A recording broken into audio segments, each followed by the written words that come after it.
Bawalah persembahanmu nanti ke altar yang suci. Semoga Allah Bapa berkenan mengambil tanda cintamu. Bawalah hati indah berseri ke altar yang suci. Semoga Allah Bapa berkenan mengambil bunga hatimu. Lenyaplah kesan hampa gulana, semarak ini medan berbakti, berhiaskan niat warna-warni, bagaikan kembang mekar berseri. Bawalah senandung pasrah diri ke altar yang suci. Semoga Allah Bapa berkenan mengambil bakti dirimu.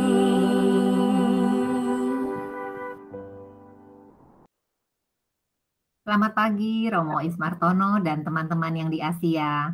Dan selamat sore untuk teman-teman yang di US. Sore ini kita ketemu lagi dalam acara Iman yang Berpikir yang diadakan oleh WKICU, Warga Katolik Indonesia, California Utara. Teman-teman, hari ini kita merayakan Minggu Palma. Saya ucapkan selamat memasuki Pekan Suci. Puji Tuhan, tahun ini kita sudah bisa merayakan Pekan Suci dengan suasana yang hampir normal. Saya Lucy yang akan jadi moderator sore ini. Kita akan melanjutkan kembali belajar mengenai ajaran sosial gereja yang dibimbing oleh Romo Ignatius Ismartono SY. Saya ulangi sedikit bahwa tema besar kita berjudul Berbahagialah yang miskin di hadapan Allah, mendalami ajaran sosial gereja. Dan tema ini dipecah menjadi 8 sesi, diajarkan selama 8 minggu. Sore ini kita masuk ke sesi keempat. Untuk sesi 4 ini judulnya adalah Keselamatan Jiwa di Surga atau Pembebasan dari Penindasan di Bumi. Dinamika pengajaran kita akan seperti minggu lalu, di mana Romo akan memberikan jembatan untuk menghubungkan pengajaran minggu lalu dan pengajaran minggu ini. Kemudian Romo akan memberikan kesempatan sebentar untuk bertanya. Kemudian baru Romo akan melanjutkan untuk materi hari ini, dan nanti di akhir Romo akan memberikan kesempatan lagi untuk tanya jawab. Waktu kita sekitar 1 jam untuk sesi malam ini. Baiklah, Romo dan teman-teman, mari kita memulai sesi kita sore ini. Minta tolong Romo Ismartono untuk buka dulu acara kita dengan doa Mo. Terima kasih. Terima kasih, Bu Lucy. Marilah kita sekarang berdoa bersama-sama. Dalam nama Bapa dan Putra dan Roh Kudus. Amin. Tuhan Yesus Kristus, Kau pernah mengatakan bahwa bila 2 orang atau lebih berkumpul atas namaku, Kau ada di sana, atas namamu, Kau ada di sana. Kami berkumpul atas namamu, Tuhan Yesus. Bukalah pikiran kami untuk mencari yang benar, karena Engkaulah yang mengatakan, Akulah jalan kebenaran dan hidup. Bukalah hati kami untuk menghendaki yang baik, karena Kau yang memberi contoh membuat baik bagi kami manusia. Dan semoga karena pikiran kami yang benar dan kehendak kami yang baik, kami memperoleh kebijaksanaan untuk bertindak, berbuat bersama-sama sebagai komunitas umat-Mu, sehingga hidup kami dapat menjadi kegembiraan bagi diri kami sendiri, berkat bagi sesama, dan kemuliaan bagi-Mu sepanjang segala masa. Amin. Dalam nama Bapa dan Putra dan Roh Kudus. Amin. Baik. Baik Bu, sudah ya. Iya, silakan Romo. Kalau Romo minta ditayangkan, silakan bilang. Saya mohon agar ditayangkan jembatan ketiga yang sudah saya kirim. Seperti katakan oleh Ibu Lucia tadi, bahwa ini menjadi penghubung antara bahan yang lalu dan bahan yang sekarang ini mau kita dalami. Jembatan ketiga. Berjudul untuk masuk ke dalam tema memperjuangkan keadilan atau berbuat amal. Ajaran sosial gereja muncul dan berkembang di dalam suasana memperhatikan orang lain mulai dari yang paling membutuhkan. Nah, ini kita lihat kembali bahan-bahan yang lewat ketika saya membeberkan seluruh ajaran gereja, sosial gereja selama 100 tahun yang pertama. Yang kemudian setelah ulang tahun ke-100 dilanjutkan dengan Evangelium Vitae, Injil kehidupan, sebagai awal baru dan puncak baru. Maka inti yang mau dikembangkan terus-menerus adalah seperti pernah kita uraikan, 10 nilai, 10 asas yang selama 100 tahun dikembangkan sejak semula, disesuaikan dengan kebutuhan zamannya, kerap kali ditambah yang dulu baru kemanusiaan, solidaritas, dan subsidiaritas menjadi banyak sekali. 10. Lalu yang kedua, silakan. Ketika terjadi pertentangan antara buruh dan majikan, gereja mengajarkan dasar-dasar majikan harus memperhatikan buruh agar terjadi keadilan. Ketika dunia pusat berhadapan dengan dunia pinggiran, gereja mengajarkan agar dunia pinggiran diperhatikan dan dibantu agar berkembang. Ini sejak Paulus ke-6, ya, dalam Populorum Progressio. Ini sudah dikatakan minggu lalu. Jadi intinya di sini anjurannya adalah mencari jalan keluar untuk masalah entah itu majikan buruh atau pada umumnya pusat kekuasaan dan yang menjadi korban. Silakan.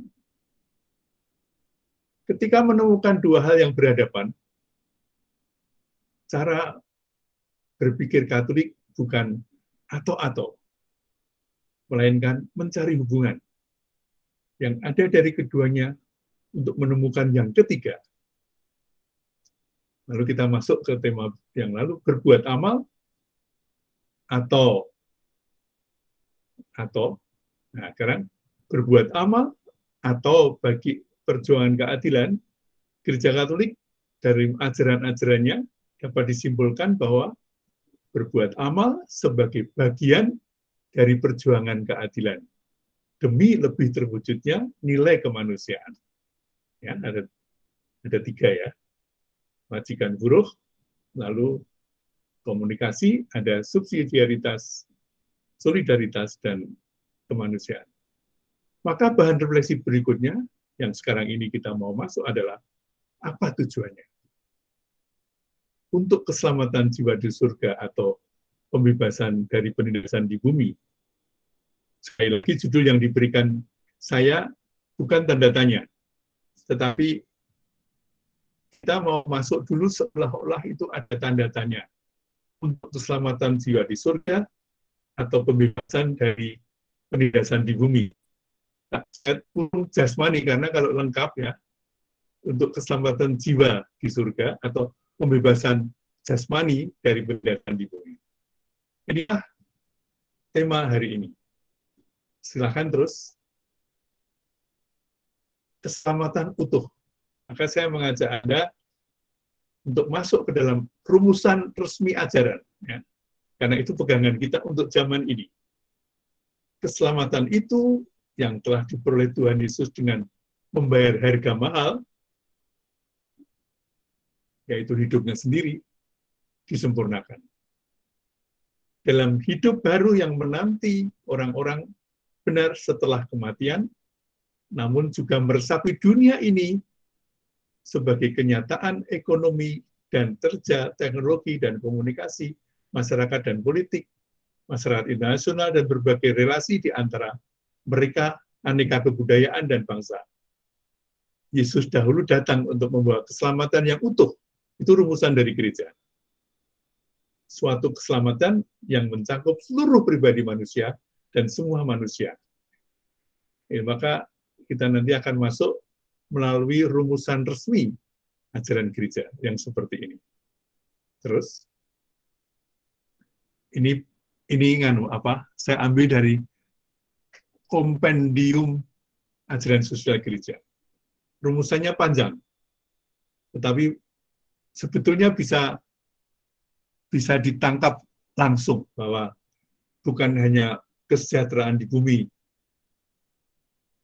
tetapi juga kesejahteraan di bumi yang diusahakan oleh manusia itu merupakan awalan dari kesejahteraan di atas nanti setelah kematian. Keselamatan yang ditawarkan dalam segenap kepenuhan kepada manusia di dalam Yesus Kristus oleh prakarsa Allah Bapa. Saya beri titik prakarsa Allah Bapa. Dan dilaksanakan serta dilanjutkan oleh karya Roh Kudus. Jadi sejak dulu ada roh yang terus bergerak, ada semangat yang terus mengikuti kita, mengisi hati dan pikiran kita, adalah keselamatan untuk semua orang dan pribadi seutuhnya. Keselamatan yang universal dan integral. Keselamatan itu menyangkut pribadi manusia dalam segenap matranya, dimensionnya, personal dan sosial, rohani dan jasmani, historis dan transenden. Keselamatan itu mulai menjadi sebuah kenyataan sudah di dalam sejarah ini. Ini untuk menjawab di dunia ini atau nanti ya. Karena apa yang diciptakan itu baik adanya dan dikehendaki Allah, dan karena putra Allah menjadi salah seorang di antara kita. Namun ini penyelesaiannya berada di masa depan ketika kita akan dipanggil bersama dengan seluruh ciptaan. Nah, ini dikutip dari kitab suci, tapi dirumuskan di sini. Untuk ambil bagian dalam kebangkitan Kristus dan dalam persekutuan hidup yang abadi bersama Bapa dalam sukacita Roh Kudus. Pandangan ini memperlihatkan dengan sangat jelas kesalahan dan cacat celah wawasan yang semata-mata menitik imanistik di dunia ini saja tentang makna sejarah serta klaim-klaim manusia tentang suatu keselamatan. Ini nanti kita harap dapat dilanjutkan untuk lebih jelas ya. Apa artinya kutipan dari kompendium ajaran sosial gereja ini? Ini ringkasan selama 100 tahun yang pertama, yang nanti masih dilanjutkan terus. Mari silahkan terus. Apakah ada tanggapan sementara untuk yang lalu? Baik, silakan kalau ada yang mau ditanyakan tentang review pengajaran minggu yang lalu. Silakan bisa langsung unmute teman-teman.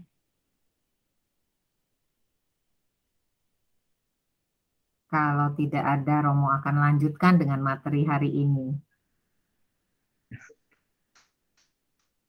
Baik. Silakan. Terima kasih bahwa tidak ada pertanyaan. Tapi mungkin kalau ada, Josi bisa ada. Keselamatan jiwa di surga atau pembebasan dari penindasan di bumi? Ini pernyataan ya. Atau kalau menjadi pertanyaan, keselamatan jiwa di surga atau pembebasan dari penindasan di bumi, maka dalam pengantar jembatan tadi melihat dari rumusan-rumusan masa lampau sejak 100 tahun ajaran gereja, bunyinya bukan atau, tapi ya dan ya. Ya bebas dari penindasan di bumi, tapi juga keselamatan jiwa di surga. Masalahnya adalah bagaimana itu terjadi. Silakan terus. Ini rumusan percobaan dulu, ya. Tuhan menciptakan manusia agar manusia mengalami cintanya.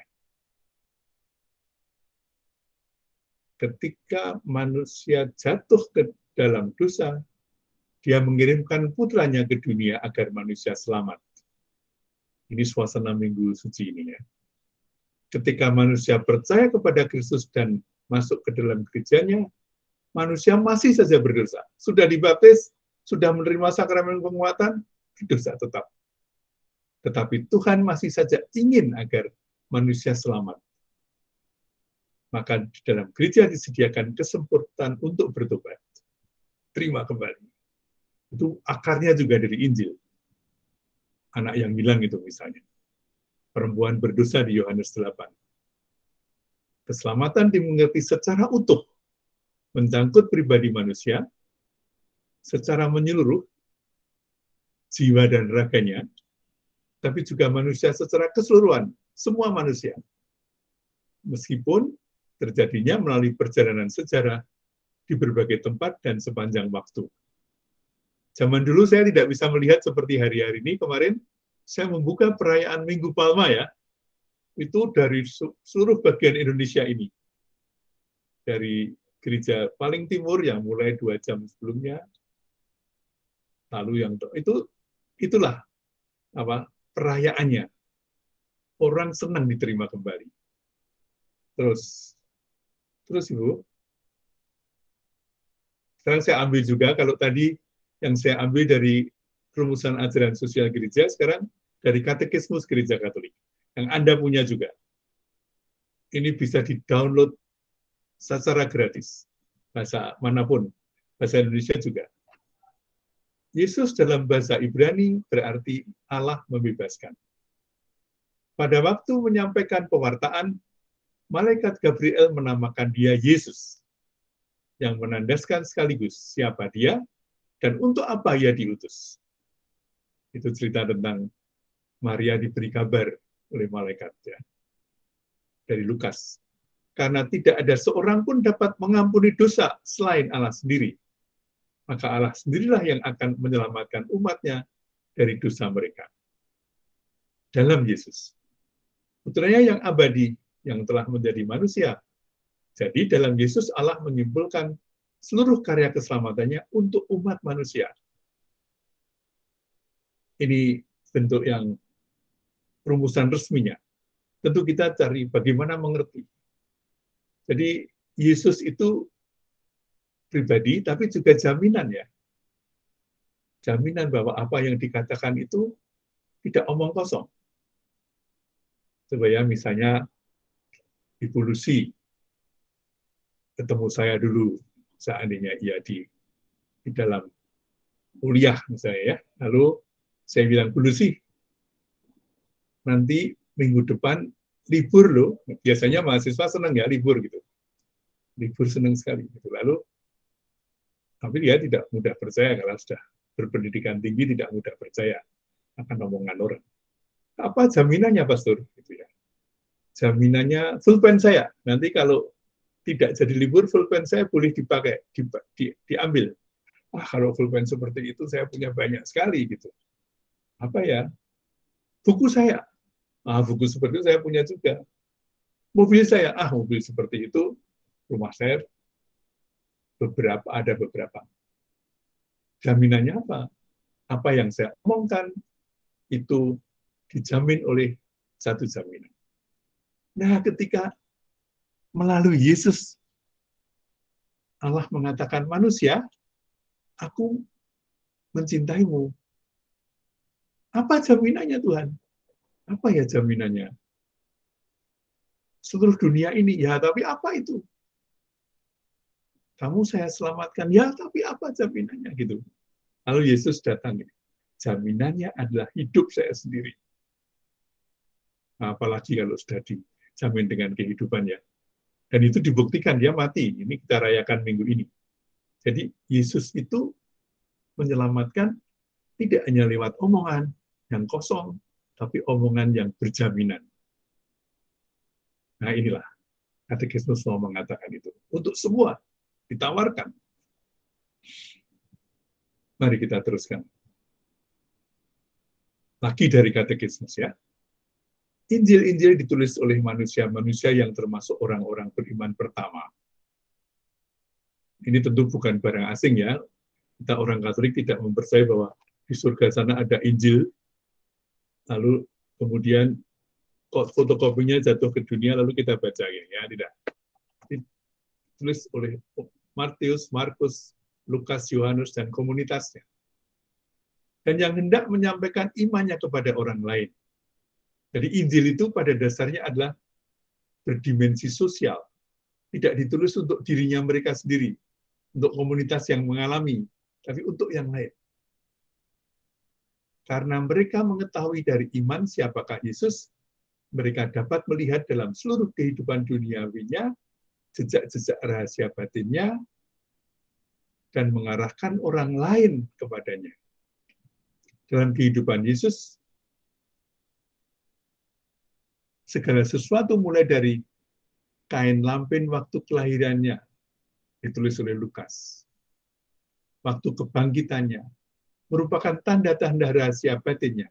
Oleh perbuatannya, mukjizatnya, perkataannya menjadi nyata. Bahwa di dalam dialah berdiam secara jasmaniah seluruh kepenuhan kealahan itu. Kemanusiaannya sendiri tampak sebagai sakramen, yaitu tanda yang menandakan. Tanda dan sarana kealahannya dan keselamatan yang ia bawakan. Apa yang kelihatan dalam kehidupannya menunjukkan misteri keputraannya sebagai anak Allah dan perutasnya sebagai penebus. Dua ya, ini Katekismus. Rumusan resmi. Rumusan resmi itu dipublikasi supaya kita menyerapnya dan menyerapnya dalam bentuk komunitas. Silakan terus. Misteri Paskah Salib dan kebangkitan Yesus adalah jantung warta gembira yang harus disampaikan para rasul dan gereja sebagai penerusnya kepada dunia. Dalam kematiannya, putranya Yesus Kristus, rencana keselamatanlah dipenuhi satu kali untuk selama-lamanya. Kematian dia menjamin benarnya omongannya dengan jaminan yang tidak bisa lebih karena lebih dari harta, lebih dari apapun, tapi hidupnya sendiri. Terus, nah sekarang bagian ini bagaimana kita mengerti. Waktu menyiapkan bahan ini, pikiran saya sampai kepada ketika saya ditawari acara ini, membawa acara ini, yang pada akhirnya 15 Mei nanti hidup dalam semangat ajaran sosial gereja, apa yang bisa kita perbuat ya, ini acara Anda. Maka ini disusun untuk menjawab apa yang bisa kita perbuat setelah mendengar, membaca, atau berdiskusi kalau bisa tentang ajaran sosial gereja. Bagaimana keselamatan itu mengerti? Karena pengandaiannya, Anda semua nanti setelah mendengar ini, pergi kepada Yesus sendiri, bicara dengan dia, apa yang bisa saya buat? Ya. Silakan. Pertama-tama, kalimat ini saya kutipkan. Dekatilah Allah, dan ia akan mendekati kamu. Tunduklah kepada Allah, lawanlah setan, maka ia akan lari daripadamu. Dekatilah Allah, dan ia akan mendekati kamu. Tahirkanlah tanganmu, hai orang-orang yang berdosa. Sucikanlah hatimu, hai kamu yang mendua hati. Rendahkanlah dirimu di hadapan Tuhan, dan ia akan meninggikan kamu. Maka setelah mendengar bahan refleksi ini, saya harap nanti setelah acara yang ke-7, Anda lebih berdoa. Secara individual dan pribadi datang kepada Tuhan. Tuhan, setelah mendengar semua ini, apa yang dapat saya lakukan? Sesuai dengan anjuran Yakobus. Dekatilah Allah dan Dia akan mendekati kamu. Dengan yakin. Ya, semua komunitas yang ada di sini. Mari kita lanjutkan. Keselamatan dunia atau di surga gitu ya, atau nanti, sekarang atau nanti gitu ya. Keselamatan itu adalah keselamatan nanti yang telah keselamatan nanti, seperti dikatakan tadi, setelah kematian, yang telah dimulai pada masa kini. Maka nanti kalau komunitas WKICU ini akan membuat tindakan, percayalah bahwa itu dari Roh Kudus, dan itu adalah wujud keselamatan kini yang akan dilanjutkan nanti dalam kehidupan kekal. Kurang lengkaplah bahwa orang beriman berpendapat bahwa keselamatan itu hanyalah keselamatan kekal yang akan diperoleh nanti setelah mati. Pengakuan akan adanya kehidupan kekal menjadi dasar untuk mengusahakan, mengarahkan, dan membentuk kehidupan kini sedemikian sehingga dapat menjadi persiapan kehidupan kekal itu. Rumusnya adalah keselamatan adalah nanti yang dimulai sejak kini, atau keselamatan itu adalah kini yang menuju ke nanti. Ini sebenarnya kehidupan yang biasa ya. Pendidikan katekismus Katolik kan begitu. Hiduplah baik-baik supaya nanti naik surga. Jadi bukan hidup baik dan nanti surga itu nasibmu. Enggak. Itu ada kelanjutannya. Bukan atau sekarang atau nanti, tapi ya sekarang, ya nanti. Dari waktu ya. Terus, dipandang dari segi tempat, dalam bentuk pertanyaan, keselamatan itu terjadi di dunia atau di surga? Keselamatan mulai di dunia dan dilanjutkan di surga. Keselamatan adalah keselamatan di surga yang dimulai di dunia. Maka usaha manusia untuk mencari keselamatan di dunia ini menjadi lengkap bila diarahkan ke surga juga, tidak hanya dihentikan sampai tahap dunia saja. Ini banyak simbolnya ya, banyak simbolnya bahwa dunia ini menjadi persiapan surga. Karena memang ada orang yang tidak tahu menahu. Memang tidak tahu menahu, tapi ini bukan soal tahu, tapi soal percaya. Kita punya komunitas yang sudah mulia di surga, yang masih berziarah di dunia, dan masih dalam penantian perjuangan untuk masuk surga. Terus, dipandang dari segi kebebasan dan tanggung jawab. Keselamatan itu anugerah atau hasil usaha manusia. Keselamatan adalah anugerah Allah yang diberikan dengan cuma-cuma kepada manusia, tetapi sekaligus manusia dipanggil untuk mengusahakan anugerah itu dengan bebas akan membawa buah. Kurang lengkaplah pandangan yang mengatakan bahwa keselamatan itu hanya anugerah saja dan manusia menerima tanpa usaha lagi. Ya udah, saya udah selamat gitu. Nanti surat para Paulus banyak mengkritik pendapat seperti itu. Yakobus juga. Memang keselamatan itu diberikan bukan karena hasil usaha manusia, jadi bukan karena saya hidup baik maka saya diberi keselamatan, tetapi manusia yang memperoleh diundang untuk menjadikan kekuatan untuk bertindak, kekuatan untuk membawa keselamatan itu kepada sesama. Ini melawan situasi zaman tertentu yang mengatakan, ya udah, saya udah selamat. Ya, pekerjaan tidak penting. Nah, ini nanti Yakobus dan Paulus, iman tanpa perbuatan adalah mati. Terus, dari segi kegiatan, iman atau perbuatan? Ini saya kutipkan dulu ya. Sebab seperti tubuh tanpa roh adalah mati. Demikian juga iman tanpa perbuatan adalah mati. Yakobus yang mengatakan. Karena kami yakin bahwa manusia dibenarkan karena iman dan bukan karena ia melakukan hukum Taurat. Itu yang pertama. Ya. Lalu, Jadi kamu lihat bahwa manusia dibenarkan karena perbuatan-perbuatannya dan bukan hanya karena iman. Yakobus lagi. Ya. Orang kerap kali membaca Yakobus dan Paulus ini seperti bertentangan, tapi isinya sebenarnya yang satu mendasari yang lain. Iman yang menjadi dasar perbuatan dan perbuatan yang menjadi ungkapan dan perwujudan iman. Ungkapan iman itu liturgi misalnya. Minggu ini kita semua akan masuk dalam ungkapan iman yang mendalam. Allah yang menjadi manusia. Itu kalau melihat bagaimana ngerinya itu, tentu Anda pernah melihat film dari Mel Gibson ya. Dan perwujudan iman.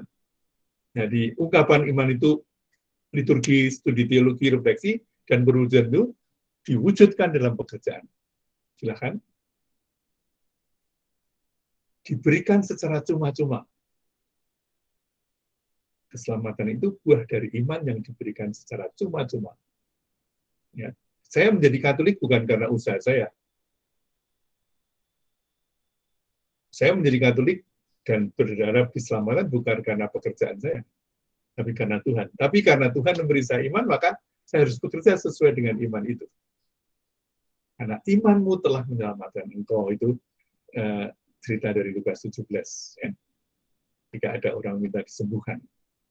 Terus, dipandang dari segi hakikatnya. Keselamatan itu jasmani atau rohani? Keselamatan itu adalah rohani yang mewujud di dalam jasmani. Dan jasmani yang menjadi wujud keselamatan rohani. Tak cukup mengusahakan keselamatan jasmani. Keselamatan yang utuh, tadi dikatakan berkali-kali oleh ajaran resmi, adalah keselamatan yang mengusahakan kedua-duanya. Kurang lengkaplah pandangan yang mengatakan bahwa keselamatan itu hanya rohani saja. Maka gereja Katolik kalau sudah mewartakan Kristus, lalu juga memikirkan bagaimana kehidupan jasmaninya dipikirkan, diusahakan. Pandangan seperti itu dapat membuat agama menjadi alat untuk melarikan diri kalau keselamatan itu hanya rohani dari tanggung jawab di dunia ini. Dan itu membahayakan keselamatan kita. Mari saya kutipkan dari kitab suci. Oke, dari Konsili Vatikan kedua. Silakan. Dari Gaudium et Spes nomor 43. Dengan mengabaikan tugas kewajibannya di dunia ini, orang Kristiani melalaikan tugas kewajibannya terhadap sesama, bahkan mengabaikan Allah sendiri dan membahayakan keselamatan kekalnya. Maka syukur kepada Allah bahwa gereja-gereja kita tidak hanya mewartakan sabda, tetapi mewujudkan sabda itu. Tidak boleh mengabaikan tugas di dunia ini. Mengerjakan pekerjaan dengan baik dan jujur, misalnya. Ini selingan sedikit ya. Dulu saya pernah diberitahu bahwa pada tahun 70, 80, 90 itu banyak orang Katolik yang di kantor-kantor negara pun diberi tugas menjadi pengurus keuangan gitu ya. Mengapa?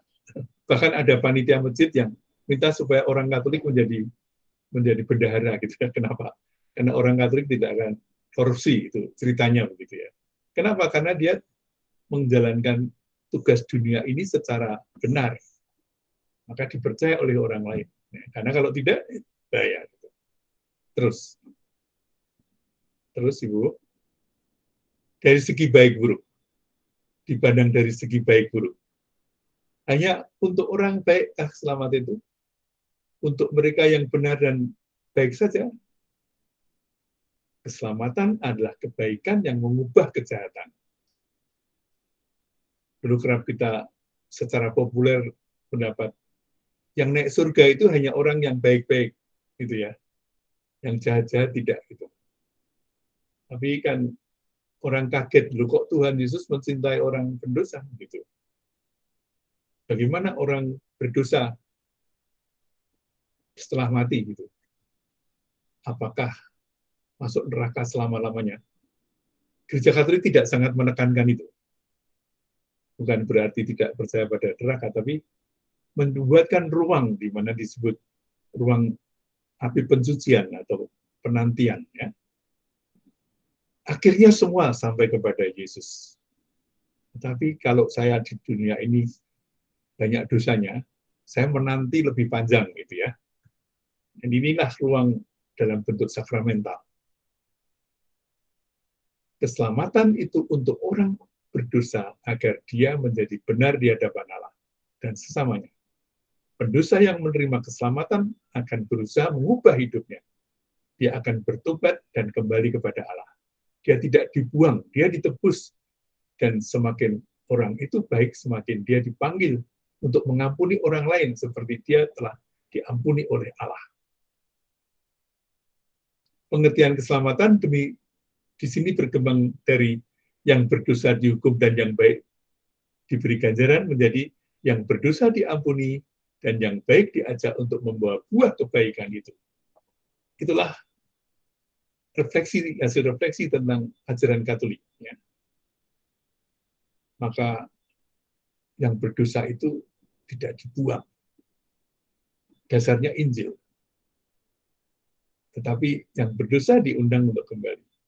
Dan setelah orang itu menjadi baik, membawa kebaikan itu bagi sesama. Terus, inilah ajarannya ya. Berhentilah berbuat jahat dan belajarlah berbuat baik. Carilah keadilan, tolonglah orang yang tertindas. Ini diberikan kepada, ini belum zaman Yesus ya, dari Yesaya. Bahwa orang baik itu ada. Dan mereka itu adalah menjadi perwujudan Allah. Perwujudan kasih Allah. Berbasuhlah dan bersihkanlah dirimu. Jauhkanlah tingkah lakumu yang curjannya dari mataku.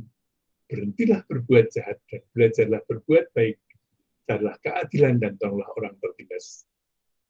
Dan bentuknya menjadi nyata sekali keselamatan itu. Berikanlah hak kepada si yatim dan bilalah perkara si janda. Sesudah itu datanglah dan beracarlah dengan dagu sabda Tuhan. Sungguh dosamu merah, laksana sirih, akan menjadi putih laksana kapur. Walaupun merah seperti lembayung, akan menjadi putih seperti kapas. Ini perjanjian lama, ya. Nanti ini dijamin ya. Kalau nabi-nabi mengatakan apa jaminannya, ya apa ya jaminannya, waktu itu belum ada. Tapi bagi kita jaminannya ada.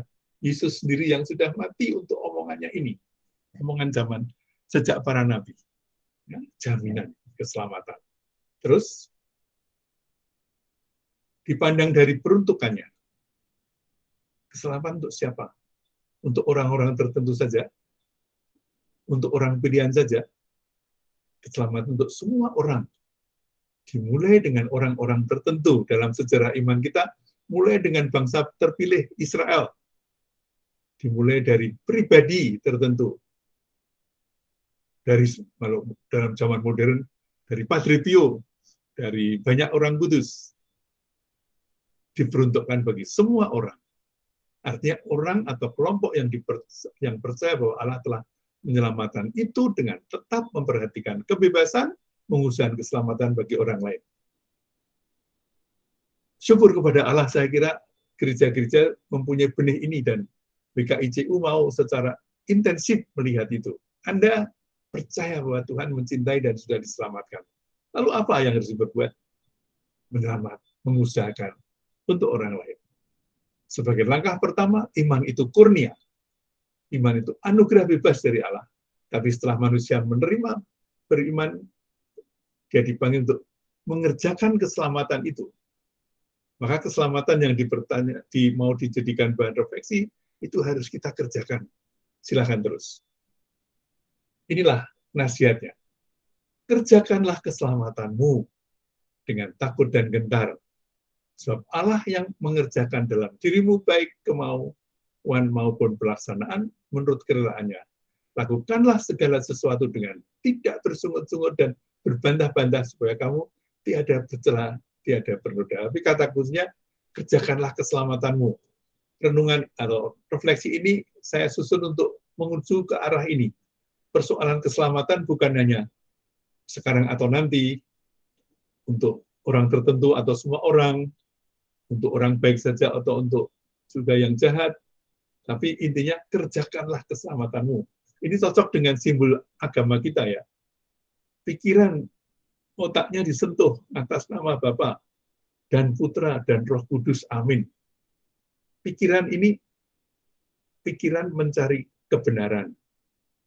Hati mencari kehendak, mencari kebaikan, dan tangannya dua untuk bekerja sama. Kerjakanlah, untuk mengerjakanlah. Aksi itu dari kata Latin agere, kerjakan. Terus dari segi pelaku, Allah atau saya, gitu. Allah yang mulai mengambil prakarsa, manusia yang memberikan jawaban. Keselamatan itu adalah kerjasama antara Allah dan manusia, baik secara vertikal, saya dan Tuhan dalam doa-doa pribadi saya, pengalaman rohani saya, Allah dan manusia masing-masing secara pribadi, maupun secara horizontal, manusia dan sesamanya. Kepercayaan dan kepercayaan dan kesadaran bahwa kita diselamatkan terwujud dalam kerjasama untuk menyelamatkan manusia dan seluruh ciptaan. Maka saya tidak sendirian. Allah selalu bekerja dengan saya. Demikian juga Allah yang mempunyai prakarsa. Terus ibadat sore, ibadat Jumat yang kemarin ini, ajarilah orang beriman mempersatukan kesusahan mereka dengan sengsaramu, sehingga karya keselamatanmu nyata dalam mereka. Masuk dalam mana toh? Merasa dirinya sengsara. Ada itu. Bentuknya macam-macam. Waktu kecil, waktu besar, waktu dewasa, waktu sudah tua, kesengsaraan itu selalu. Melalui kesengsaraan yang kita alami, kita menyatukan itu dengan sengsara Yesus. Nanti Jumat Agung akan dirasakan sekali. Maka dalam Jumat Agung nanti, doa kita menjadi, Tuhan, biarlah sengsaraku, deritaku, sakitku, kegelisahanku, semuanya ini kusatukan dengan kesengsaraan Putramu Yesus Kristus. Terus, saya mau menutup ini dengan sebuah lagu. Sesudah dirimu diselamatkan, jadilah saksi Kristus. Apakah Bu Lucy bisa membuka YouTube itu? Kalau itu ada bisa, YouTube. Romo, bisa. Ya. Sudah saya kirim juga itu. Ya. Ya. Yang mana saja kan, Romo? Salah satu. Saya pilih karena yang itu hanya menunjukkan bahwa dinyanyikan secara populer di mana-mana. Baik. Apalagi setelah Paskah nanti. Karena waktu Paskah kita percaya lagi, Tuhan terima kasih bahwa diselamatkan.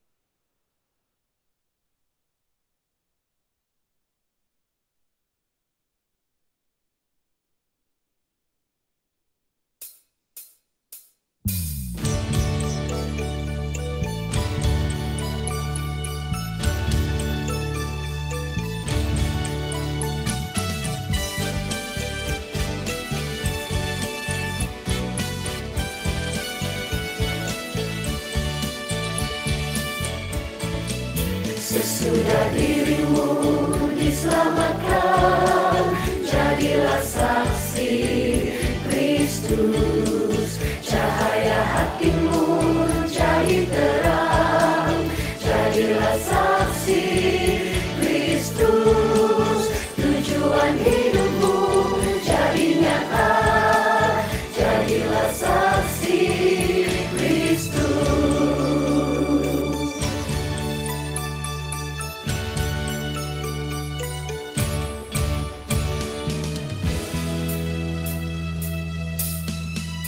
Setelah dirimu kau tinggalkan, jadilah saksi Kristus. Kehidupan baru kau dapatkan, jadilah saksi Kristus.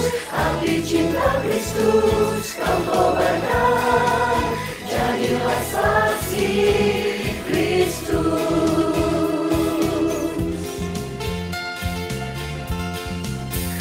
Saat hatimu jadi hampa, jadilah saksi Kristus. Tiada hasratmu dalam karya, jadilah saksi Kristus. Tiada harapan dan berjuang,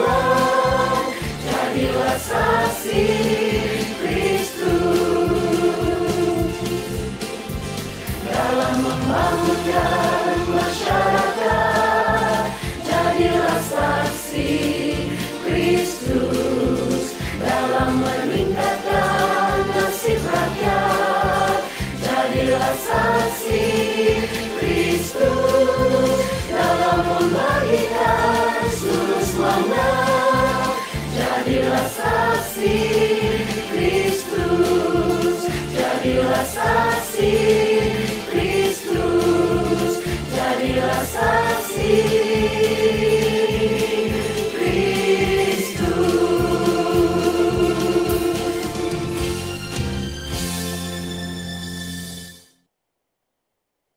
Terima kasih.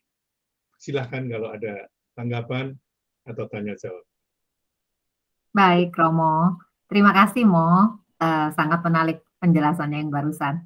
Dan juga dengan jembatan membuat kita jadi lebih memahami topik hari ini.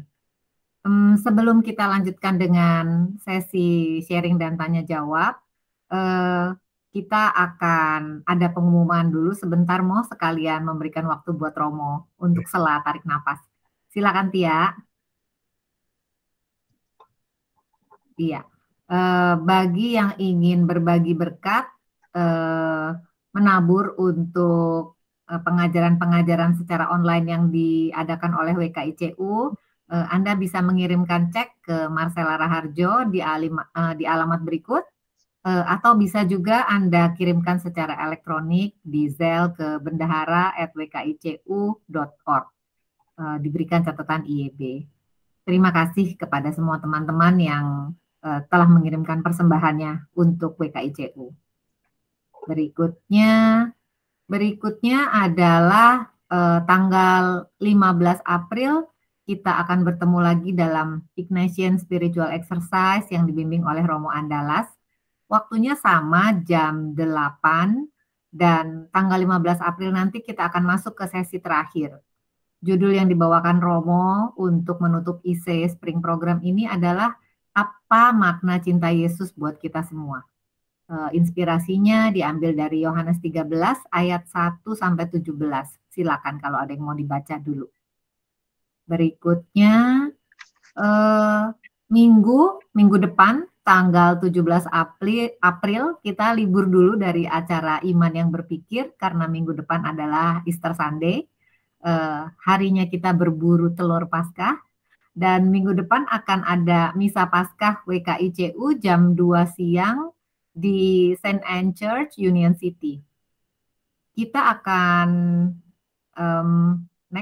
kita akan melanjutkan mendengarkan pengajaran Romo untuk IEB ini di sesi ke-6 pada tanggal 24 April, sesi kelima harusnya ya, pengajaran kelima pada tanggal 24 April, dan judul yang dibawakan oleh Romo adalah Antara Prosperity Gospel dan Ajaran Sosial Gereja.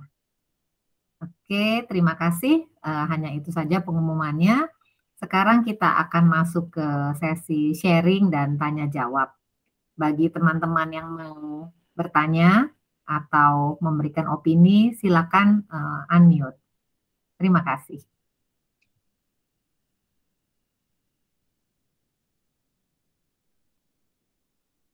Butuh waktu sebentar untuk mencerna dulu, Romo.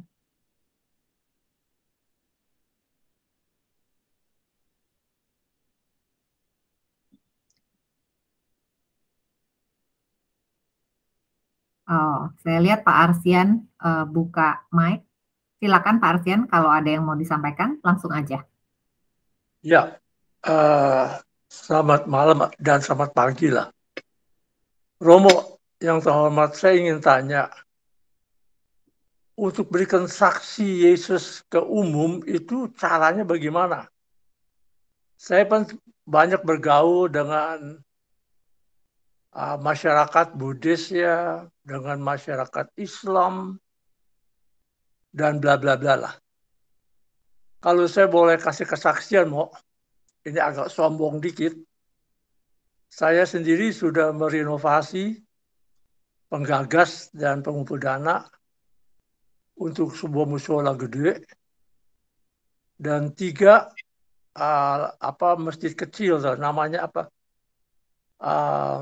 Ada mushola, ada apa lagi tuh yang kecil-kecil, Mo, yang di RT itu kita perbaiki.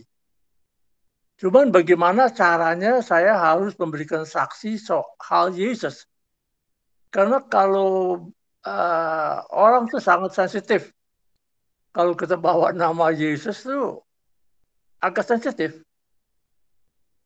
Yang saya ingin tanya kayak tadi, bagaimana caranya dalam praktek, dalam keseharian, itu bahwa kita udah diselamatkan, dan keselamatan ini kita teruskan kepada masyarakat umum.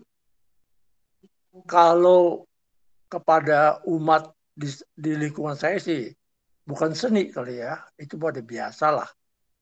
Tapi yang sekitar umum ini, karena kita kan banyak ya, kegiatan, saya ini banyak kegiatan yang saya lakukan di lingkungan saya maupun lingkungan yang ada di luar saya. Terima kasih, Mo. Ya, terima kasih untuk pertanyaannya. Begini Pak ya, kalau lihat dulu dari bahan yang kita bicarakan selama ini, bagaimana umat zaman dulu, umat awal, itu memberikan kesaksian tentang Yesus ya. Sudah pernah saya ucapkan sedikit di sini, tapi begini, pada periode tertentu, itu kita, seperti para rasul, itu memberi kesaksian langsung, Pak. Ya. Seperti Petrus berkhotbah di Yerusalem, gitu. Seperti Paulus itu ya, pergi lalu mengatakan Yesus Sang Penyelamat. Dan kalau itu membuat orang marah, dibunuh, gitu ya. Kita dibunuh. Lalu muncullah yang disebut para martir. Demikian juga sampai sekarang masih ada orang yang masuk ke wilayah-wilayah yang belum mengenal Yesus di pedalaman-pedalaman dan berkhotbah tentang Yesus. Siapapun juga orang itu ya, saya tidak menghitung-hitung gereja. Ya. Bahkan kalau saya lihat dari bacaan saya, orang-orang pergi ke negeri-negeri Arab itu misionaris-misionaris Korea itu langsung masuk ke sana khotbah tentang Yesus. Kalau nanti karena itu dibunuh ya dibunuh, itu martir. Semakin dibunuh semakin dekat dengan Yesus. Itu kurang lebih cara berpikirnya. Apakah orang Katolik ada seperti itu? Ada. Yang terus terang mengatakan Yesus dan juga ditolak. Pikirannya kalau ditolak nanti mungkin orang lain yang akan diterima. Jadi setelah saya mati orang lain ada yang datang. Itu cara pertama dalam sejarah ya. Sekarang ini Gereja Katolik tidak lagi menekankan hal itu. Meskipun tidak melarangnya. Kalau orang mau pergi ke tempat mana, sekarang Indonesia sudah tidak banyak yang tertutup ya, ke suku tertentu. Lalu di sana tidak dilarang. Namun itu bukan menjadi metode ya, yang biasa dipakai. Yang dipakai sekarang ini namanya dialog. Dialog. Bahkan yang terakhir, Bapak Suci mengeluarkan ensiklik Evangelii Gaudium.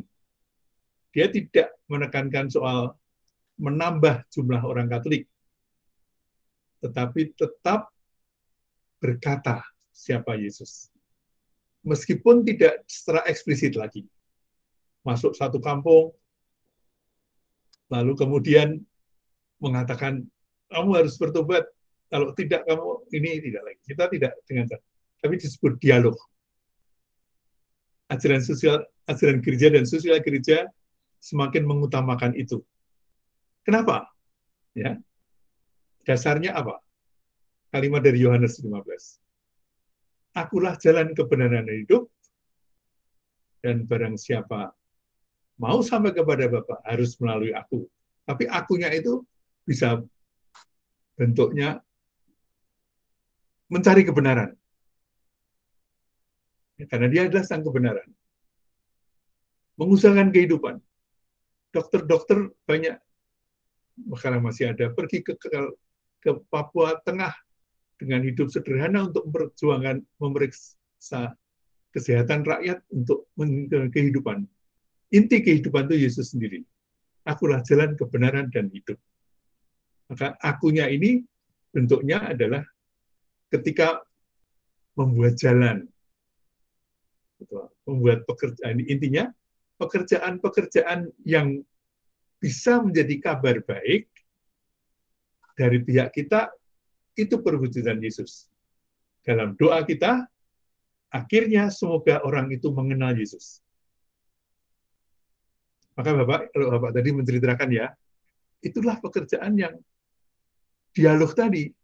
Dialog itu dari kata Yunani, dia berarti melalui, dan logia itu percakapan, pertemuan. Logia, logos. Bapak, dengan membantu pembangunan masjid, membantu pembangunan itu dialog itu. Ya.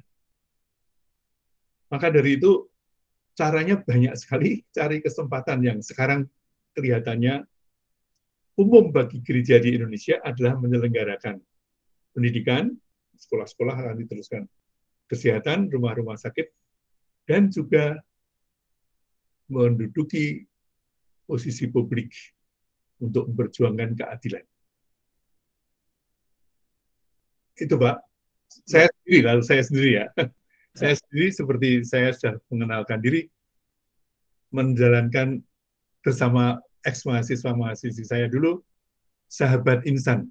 Namanya pun bukan Perkumpulan Sosial Santo Justinus gitu, enggak. Sahabat Insan. Di situ kami memperhatikan korban human trafficking yang ada pada semua agama. Dan mulai dari Timur, NTT, karena NTT wilayah Katolik yang paling banyak korban perdagangan manusia, human trafficking-nya. Ya. Dan di situ juga ada orang Muslim. Maka saya berdialog dengan orang dari agama lain, mulai dari yang menjadi korban situasi masa kini, migrant workers dan human trafficking. Ini salah satu. Seperti Bapak melakukan tadi ya, membangun masjid. Saya membangun masjid dan sebagainya itu mempunyai makna simbolik. Lalu ini juga simbolik, tetapi korban yang ada pada semua dari kita. Jadi kalau mau dilanjutkan, motivasi kita adalah mewartakan Kristus, caranya adalah Kristus sebagai penyelamat. Ya.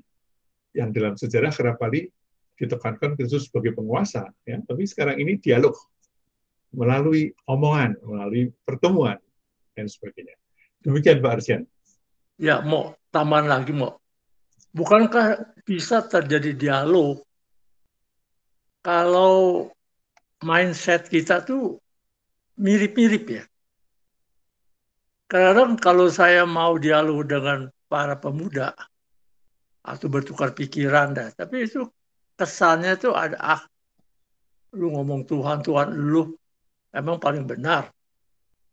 Ini misalnya.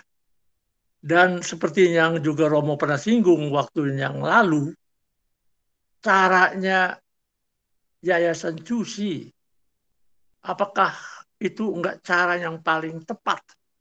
Kalau Tuhan adalah cinta kasih, maka Yayasan Cusi itu menyatakan cinta kasih Tuhan dalam mendirikan rumah sakit, perumahan para nelayan, membantu di Afrika, bla bla bla bla lah, Pak. Ya. Sekian dulu, Pak. Terima kasih. Betul, Pak ya. Jadi maka dari itu menyebut suci itu menarik pelajari. Bagaimana lebih-lebih soal bagaimana pemimpin mereka. Karena mereka membangun ribuan rumah di Makassar itu dasarnya hanya ini perintah dari pemimpin kami. Itu kalimatnya ya Pak ya. Tidak, pokoknya percaya pada pemimpin. Nah, kalau Bapak nanti sempat, ini Evangelii Gaudium. Ini adalah kata Evangelii itu Injil, Gaudium itu kegembiraan.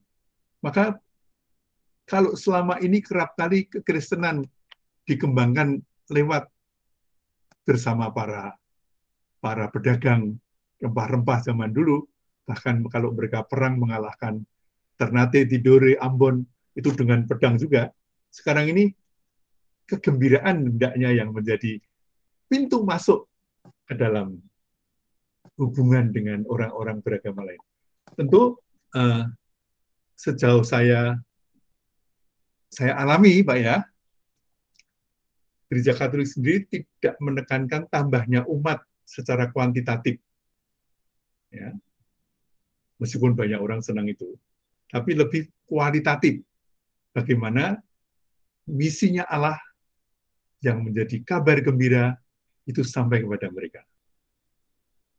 Tapi seperti zaman ayah saya misalnya ya, mungkin ayah saya dulu mengharap atau mendukung saya jadi pastor untuk bahasa Jawanya dulu kan memperluas kerajaan Allah.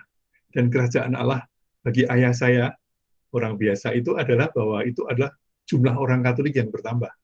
Sekarang jumlah orang Katolik bertambah, tetapi bukan hasil dari preaching the gospel di jalan-jalan. Nampaknya itu pilihan gereja Katolik saat ini, entah mungkin nanti lain kali ya, tapi mengatakan Yesus Kristus melalui adjektif dia yang adalah kebenaran, hidup, jalan. Gitu ya.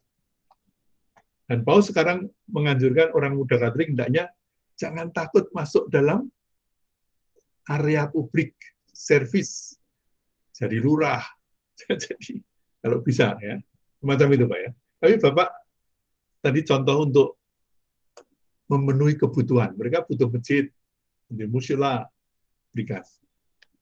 Apapun juga akibatnya. Bapak mesti akan dikritik oleh orang-orang Katolik juga. Ya. Kita belum punya gereja, duitnya dibuang-buang untuk orang agama lain yang memusuhi kita gitu ya. Tapi itu panggilan. Panggilan. Tapi kerap kali saya juga punya salah saya, Mo. Saya itu ingin dapat imbalan. Imbalannya saya ngomong sama pemimpin masjid, lu kalau kapel gue diapa-apain, lu bantu, lu jangan diem. Sip, Pak Arsian. Jangan takut. Ya sebenarnya salah juga, Mo ya. Kalau orang yang mungkin tidak usah cepat-cepat diadili secara moral, Pak ya. Kan orang-orang itu juga kan apa? Karena itu begini Pak ya, waktu saya kerja di KBI, beberapa gereja dibakar. Ya, waktu itu. Saya dapat telepon dari Flores. Romo, berapa masjid yang harus kita bakar di sini? Saya bilang, jangan. Itu bukan cara kita. Kitab Suci mengatakan, jangan balas kejahatan dengan kejahatan, tapi kejahatan dengan kebaikan. Gitu ya. Sampai kemarin saya masih dapat kritikan, kemarin sore, mengapa gereja Katolik diam saja? Gerejanya dirusak. Atau tidak? Ya, ampunilah Tuhan, karena mereka tidak tahu apa yang mereka lakukan. Doa saya hanya begitu. Saya pun bertanya, Pak ya, bertanya. Tapi di kalangan orang Muslim banyak juga yang tahu itu, Pak ya. Ya, banyak yang baik dalam arti balas budi dan sebagainya. Ya. Teruskan aja, Pak. Dan mungkin Bapak sekarang kembangkan dalam komunitas.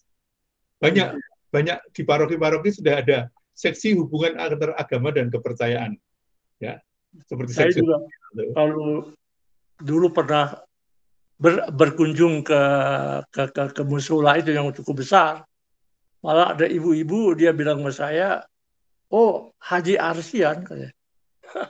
Dia bilang Haji Arsian, nah saya dia ketawa aja Pak. Oke, Mo.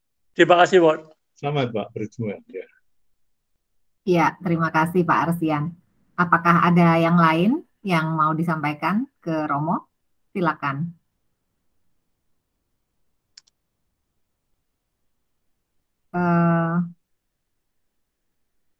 Romo sambil menunggu Mo, kalau belum ada satu pertanyaan Mo. Tadi Romo katakan keselamatan itu kan untuk semua orang. Tapi banyak ya Mo, teman-teman dari gereja sebelah yang berpendapat bahwa keselamatan itu hanya untuk kelompok tertentu. Gimana Mo untuk bersikap terhadap orang-orang yang seperti itu Mo? Supaya nggak berantem. Dan supaya tidak ngerasain gereja sebelah ya. Betul Mo. Gimana respon yang bijaksana Mo? Begini, satu, sudah ada pedoman dari Vatikan bagaimana kita berkomunikasi dengan gereja sebelah. Ya. Kalau dengan agama sebelah, namanya Nostra Aetate. Kalau gereja sebelah, namanya Unitatis Redintegratio. Bagaimana kita yang sama-sama dengan Kristus, mengakui Kristus dan menghayatinya. Gereja kita, sebenarnya munculnya gereja itu karena tafsir ya, Bu. Gereja kita ini memakai kalimat kitab suci yang berbunyi, yang tidak melawan aku bersama aku. Markus. Sedang gereja sebelah lebih memilih yang tidak bersama aku, yang tidak bersama aku melawan aku. Itu naskahnya nanti dicari ya, Bu. Dan mereka itu sangat kuat, Bu ya. Kita pun sebetulnya arahnya ke situ atau intinya ke situ. Ya. Tetapi kita tidak membuat perlawanan ya. Maka di gereja Katolik yang dulu gereja Katolik pun dulu begitu rumusannya. Extra ecclesiam nulla salus. Ekstra itu di luar, ecclesia itu gereja, salus itu keselamatan. Di luar gereja tidak ada keselamatan. Ya, Bu. Tapi rumusan itu sekarang tidak banyak dikatakan, ya, karena kita mau mengatakan bahwa extra Christum nulla salus. Di luar Kristus tidak ada keselamatan. Tapi Kristus itu dikenal dengan cara apa? Kita tidak selalu tahu. Ya. Bagaimana di dalam Islam, Yesus Kristus itu memang bukan anak Allah, tapi nabi. Itu kan tidak melawan. Jadi sekarang mencari hal-hal yang sama untuk dikembangkan bagi dialog dan kerjasama. Maka tafsir itu sejauh pertanyaan, kalau seandainya saya memakai kata itu, sejauh mana malah menjauhkan Yesus dari orang-orang itu. Ya. Coba bayangkan Ibu ada di kampus negeri, lalu tiba-tiba bilang kepada orang-orang yang ada di situ, kamu nggak diselamatkan loh. Karena apa? Karena tidak percaya pada Yesus Kristus. Kan orang itu marah-marah padamu dan pada Yesus malah. Bersahabat dulu. Ya, kalau dulu orang Katolik itu ada yang tidak ngomong tentang Yesus, tapi membuat komunitas belajar bersama ya. Lalu mereka masih bersahabat sampai sekarang dan sebagainya, membuat komunitas. The community of sons and daughters of God. Maka tentang berbuat baik itu tugas kita. Tetapi tentang memasukkan orang dalam gereja itu tugas Allah. Kerjasamanya di situ, tadi kan saya sebut kerjasama antara Allah. Justru kerap kali dengan kita mewartakan Yesus Kristus, dengan cara itu membuat orang menjauh dari Yesus. Apalagi zaman sekarang ketika kebebasan menjadi hal yang dihargai lebih daripada zaman-zaman sebelumnya. Itu Ibu, sikapnya ya, dan tindakannya. Iya, Mo. Baik, Mo. Terima kasih, Mo. Teman-teman, apakah ada yang lain yang mau tanya kepada Romo? Silakan di unmute kalau ada yang masih mau tanya kepada Romo.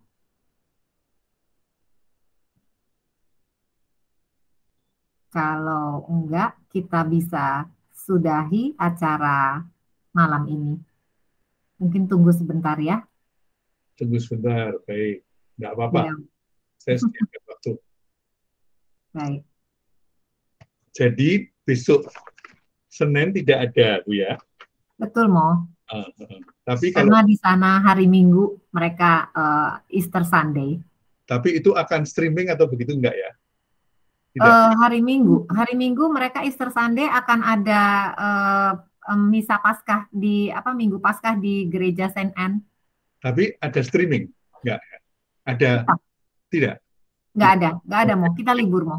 Okay. Kita libur, kita akan bertemu lagi tanggal 24, Mo. Ya. Saya kira pertanyaan yang tadi disampaikan oleh Pak Arsian dan juga Ibu Linda mengarah ke tema berikut itu, ya. Antara prosperity gospel dan ajaran sosial gereja. Ya. Bagaimana kalau ada waktu ini, mulai buka-buka dari Google, tulis prosperity gospel, nanti kan kelihatan di situ apa. Ya, sudah preparasi saja. Juga untuk bertanya nanti, ya. Dan ajaran sosial gereja sudah kita cicip.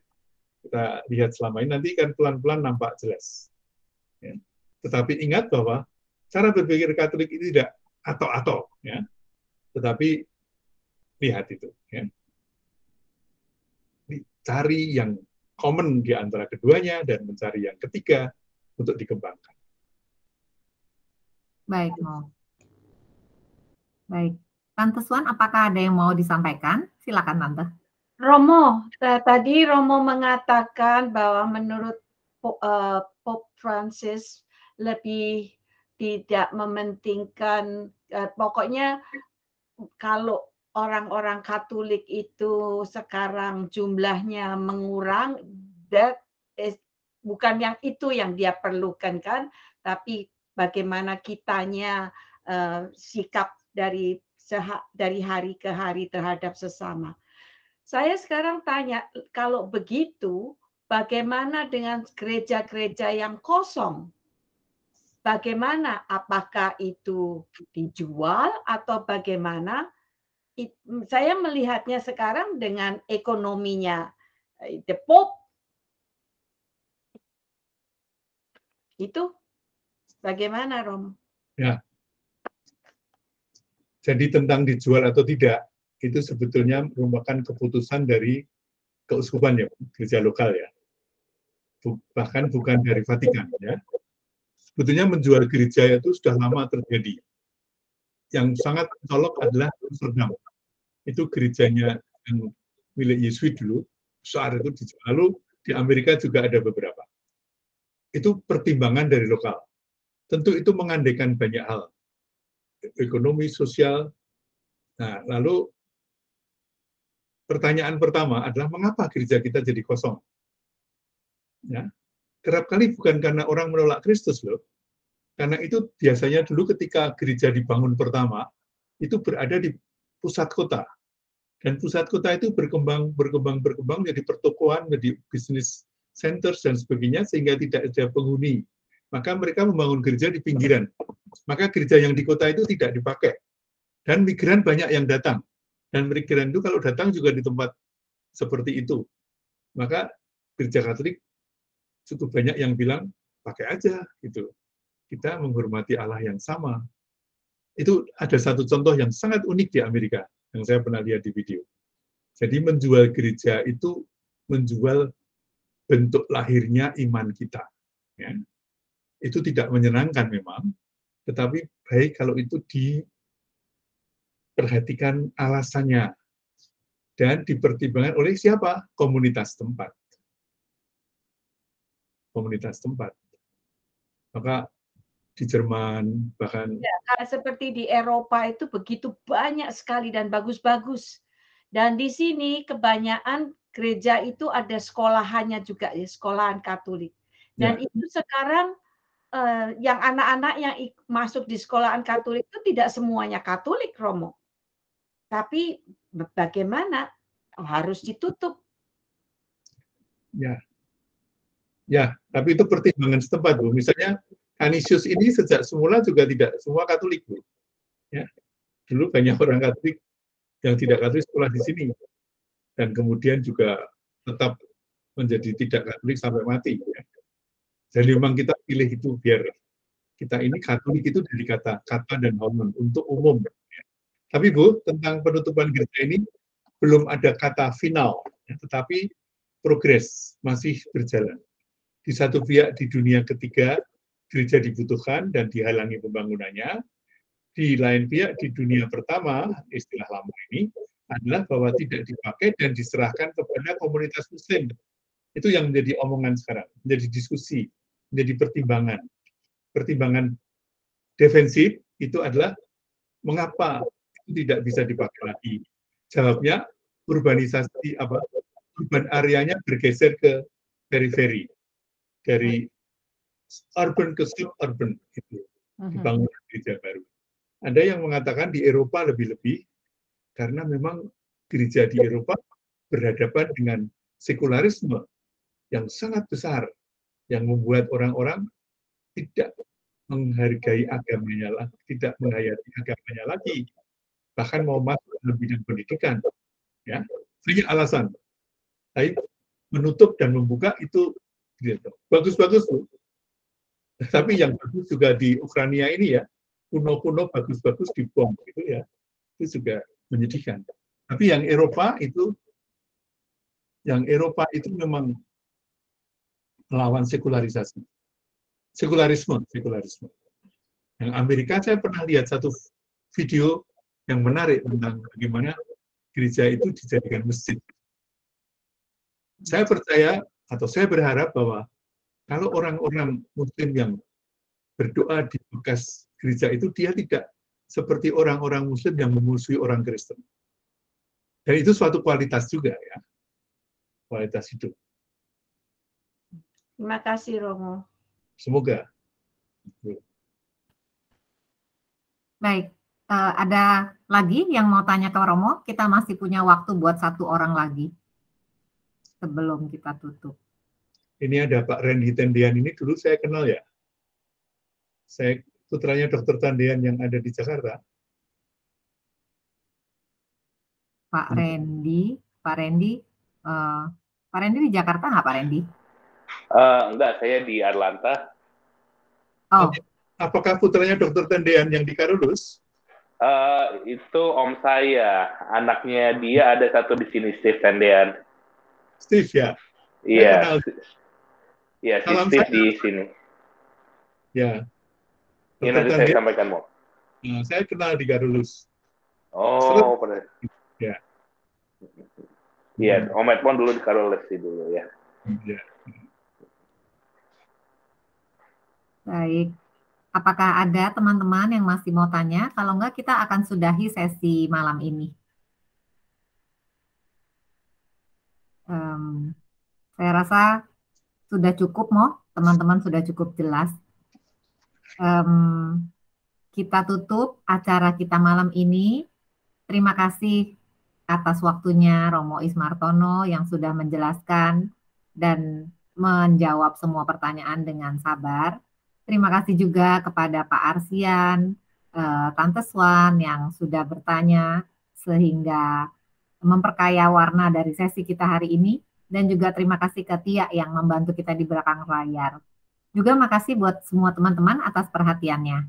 Selamat memasuki Pekan Suci. Kita akan bertemu lagi dalam kelas IYB 2 minggu lagi, yaitu tanggal 24 April.